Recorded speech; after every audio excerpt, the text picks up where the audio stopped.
ஒருத்தர் கிட்ட நீங்க தைரியம் இருந்தா கொள்கை பேசி ஜெயித்து விட முடியும்னா வாங்க பாத்துக்கலாம்.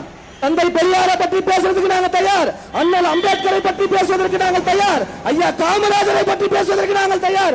வீரமங்கை வேலுநாச்சியாரை பற்றி பேசுவதற்கு நாங்கள் தயார். அஞ்சலை அம்மாவை பற்றி பேசுவதற்கு நாங்கள் தயார். கொள்கை பேசுவதற்கு நாங்கள் தயார். நீங்க தயாரா? மக்கள் அனைவருக்கும் வணக்கம். அறநிலையத்துறை அமைச்சர் தற்போது இந்த வீடியோ பழைய வீடியோன்னு நினைக்கிறேன். இருந்தாலும் நீங்க பார்க்கணும். ஏன்னா அவர் பேசும்போது சொல்றாரு, தந்தை பெரியாரை பற்றி பேசுவதற்கு நாங்கள் தயார், அண்ணல் அம்பேத்கரை பற்றி பேசுவதற்கு நாங்கள் தயார், காமராஜரை பற்றி பேசுவதற்கு நாங்கள் தயார் அப்படின்னு சொல்கிறாரு. இங்கே எல்லாம் பேசுறதுக்கு நாங்கள் தயார். முதல்ல உங்களுக்கு நீங்கள் தயாரா அப்படின்னு சொல்லிட்டு கேட்டுக்குங்க. ஏன்னா நீங்கள் சொன்ன 3 பேருமே 3 கொள்கை உள்ளவங்க, புரியுதுங்களா? 3 பேருக்குமே 3 கொள்கை இருக்குது. உங்களுக்கெல்லாம் கொள்கையும் கிடையாது, கோட்பாடும் கிடையாது, புரியுதுங்களா? இந்த மாதிரி கத்தி கத்தி பேசுறதுனாலலாம் எந்த பிரயோஜனமும் கிடையாது. நாங்கள் தயார், நாங்கள் தயார்.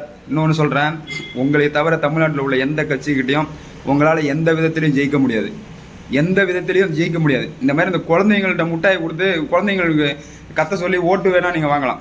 ஆனால் பேசியோ வாதம் பண்ணியோ தர்க்கம் பண்ணியோ என்ன பண்ணாலும் சரி தான், என்னவாக இருந்தாலும் சரி தான், எதில் நீங்கள் வந்தாலும் சரி தான், உங்களை திமுக காரனா உங்களால் வீழ்த்தவே முடியாது.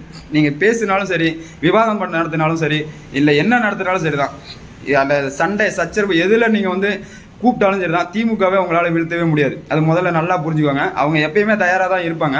உங்களுக்கு தெம்பும் திராணியும் இருந்தால் அவங்க சட்டசபையில் கேட்கக்கூடிய கேள்விக்கு பதில் சொல்ல முதல்ல நீங்கள் தயாரா அப்படின்னு சொல்லிட்டு கேளுங்க. செய்தியாளரை சந்திக்க நீங்கள் தயாரா அப்படின்னு சொல்லிட்டு சொல்லுங்கள். பொதுமக்கள்கிட்ட உங்களால் நல்ல திட்டங்கள் நீங்கள் கொண்டு வந்த நல்ல திட்டங்களை பற்றி பேசுறதுக்கு நீங்கள் தயாரா அப்படின்னு சொல்லிட்டு கேளுங்க. வேளாண்துறை அமைச்சர்கிட்ட கேள்வி கேட்டால் அவர் சரியான கேள்விக்கு பதில் சொல்ல அவர் தயாரான்னு சொல்லிட்டு கேளுங்க. நீங்கள் எதுக்குமே தயார் இல்லாத போது, யாருக்கும் இல்லாத அந்த மைக்கு கிட்ட போயிட்டு நீங்கள் தயாரா அப்படின்னா அந்த மைக்கு எப்படி பதில் சொல்லும்? பதில் சொல்லவங்கள்ட்ட போய் பதில் கேளுங்க, அப்போ சொல்லுவாங்க. அப்போ அவங்க கேட்கக்கூடிய கேள்விக்கு உங்களால் பதில் சொல்ல முடிஞ்சால் பதில் சொல்லுங்கள். உங்களால் ஒன்றுமே மாளாது முடியாது அப்படிங்கிறது ஊரறிந்த உண்மை. சும்மா போட்டு இந்த மாதிரி மழுப்பிக்கிட்டு இருக்கிறதுனாலாம் ஒரு பிரயோஜனம் இல்லை. ஏன்னா நீங்கள் தற்போது மக்கள் செல்வாக்க நீங்கள் கிட்டத்தட்ட அந்த 1 மாதத்துலேயே நீங்கள் இழந்துட்டீங்க. ஏன் இதை நான் சொல்ல வரேன் அப்படின்னாக்கா, இப்போது இடையில கூட ஒரு கட்சி மீட்டிங்னு சொல்லிட்டு ஒரு மீட்டிங் போட்டாங்க. கிட்டத்தட்ட நீங்கள் 25,000 பேர் வருவாங்க அப்படின்னு சொன்னாங்க. சேர ஃபுல்லாக எல்லாம் காலி. இப்போ இதனுடைய அர்த்தம் இதிலிருந்து என்ன சிந்திக்க வேண்டியது இருக்குது அப்படின்னாக்கா, மக்கள் செல்வாக்க நீங்கள் இழந்துட்டீங்க. இதுக்கப்புறம் நீங்கள் என்ன தான் பேசி எந்த பிரயோஜனமும் கிடையாது. முதல்ல பேச தயாரா அப்படின்னு சொல்லி கேட்கும் போது முதல்ல நீங்கள் தயாராகிட்டு கேள்வி கேளுங்க, பேசுங்க.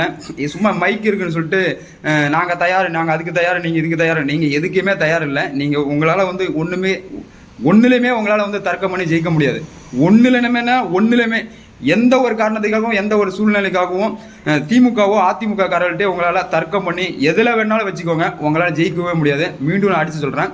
நன்றி, வணக்கம்.